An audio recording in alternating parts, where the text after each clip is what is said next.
Hey everyone, so I'm back with another video. Today, what I want to talk to you about is what to do after you've sent in your packet and now you're just kind of waiting, right? So it's a waiting game, but one thing you can do is go online to the USCIS website, create an account, and I'll try to leave that link in the show notes or the description. But what that's going to allow you to do is keep track of your case and any cases or any documents or applications you have to fill out in the future. So it's a very good resource. Yes, you will check it several hundred times. It's just a waiting game depending on which location receives your fiance visa. You're going to definitely want to sign up for an account because you can download an app to your phone. You can get alerts or text messages once they've taken some action on your actual application. So this video is just going to be about what to do after you've sent in your packet and now your partner in the foreign country is preparing for the interview. So there is going to be an interview that they will have to go to. There will be several questions that's going to be asked. And it's perfectly normal for your fiance to be nervous, you as well, because this is ultimately going to make or break your application. As long as you guys are in a serious relationship and you communicate, regularly, and you know things about each other, then I think you'll be fine. I will go over in this video some of the questions that they may ask and maybe some of the documents that they all need to bring with them. It'll be pretty much some of the similar items that you've already sent in.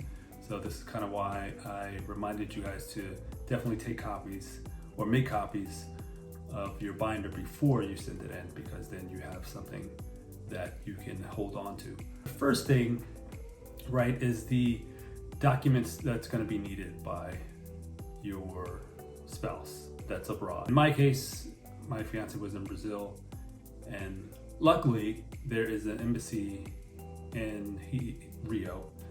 I was gonna say Rio, but there's an embassy there, a US consulate there, and she was able to go there for the interview.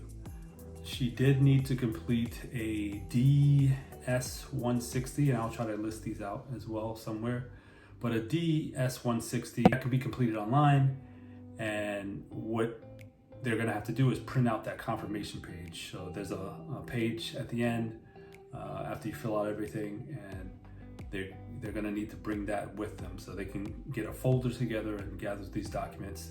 So that's one thing, the DS-160. The other thing is their valid passport. So if they don't have a passport, they would have to get one in their home country.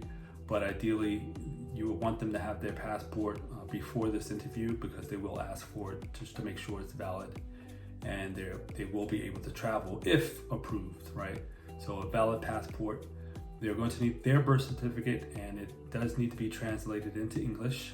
If they were previously married, they'll need the divorce certificate. That also needs to be translated to English. They're going to need a background check from their police in the city or country that they've lived. So I believe it's if you've lived there for 6 months, then you're going to need that. So definitely get that police background. I'm not sure if that needs to be translated. We'll have to look that up to let you guys know, but I know you will need that. There's also going to be an exam, a medical exam, and your spouse will get this information once USCIS gets your binder and go through it, but they're going to let her know or him know where they need to go for the medical examination, the doctor that they're going to see. Also within this folder that your spouse is getting together, financial support. So there's another document, I believe it's I-134. So this document is to show that the US spouse will be able to support the fiance coming over to the US. So it just asks for information about your banking and some other questions. So it's just sort of like an evidence document. Your fiance is going to need two 2x2 passport size photos to bring with them. These are color photos, so the same size photos as on your passport. You're going to need 2 of those. You're going to want to have evidence of your relationship. So one of the main things that USCIS is trying to get to the root of is visa fraud or marriage fraud. You want to make sure you're in a real relationship. They're going to ask your beneficiary different questions just to test their knowledge and just to make sure it's a real relationship. So some of the questions they're going to ask your spouse is, of course, their name, right? They're going to ask their birthday, maybe what they do for work in their country, the nationality, if they speak any other languages, their age, and if they've been to the US before. Please don't lie, because the government has this information and they can tell if someone's been in the country or not. Typically they will ask if you've been arrested, or if your spouse has been arrested, if they're planning to come into the US. Basic questions that they'll ask about your spouse, about themselves. They'll also ask your spouse questions about you. So they want to make sure your spouse knows adequate information about you, because you're in a relationship. Spouse should know some of these questions just to prove that it's an actual real marriage. So some of those questions could include your occupation, your age, obviously your name, your address, maybe if you were married before and if you divorced, why and when. They'll also ask, where did you two meet? How many times have you seen each other in person? Just general questions. They'll ask you, how did he or she propose? Maybe if there's a wedding planned. They'll ask if your family plans to attend the wedding.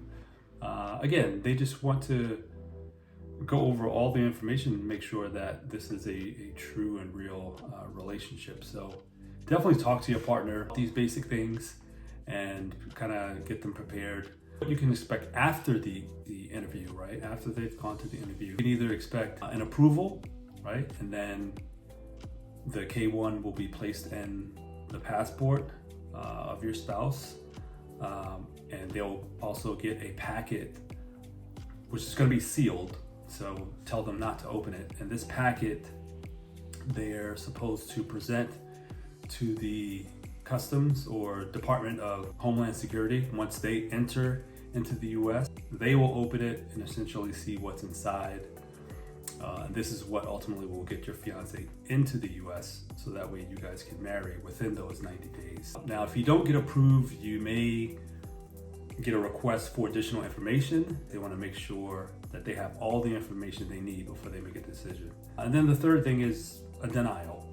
So if they deny you, then they don't feel your case is strong enough, or maybe some of the questions weren't answered properly, or led them to suspect something. But if that happens, I believe you can apply again. You do have to wait, but don't be discouraged. Just talk more with your partner if the denial does happen, and just figure out the path forward for you guys.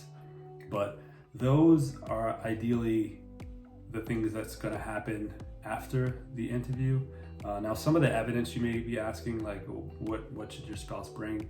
Definitely photos of you guys being together, photos, travel itineraries, text messages that you guys communicated with, any receipts from any travels or anything big that you guys bought, birth certificates if you guys have children together, and joint bank statements. So maybe you guys have accounts together in that foreign country or here in the US.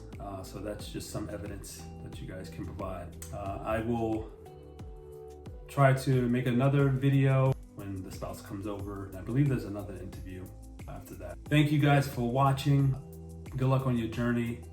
Continue to stay positive and keep yourself busy, okay? But until the next video, you guys take care.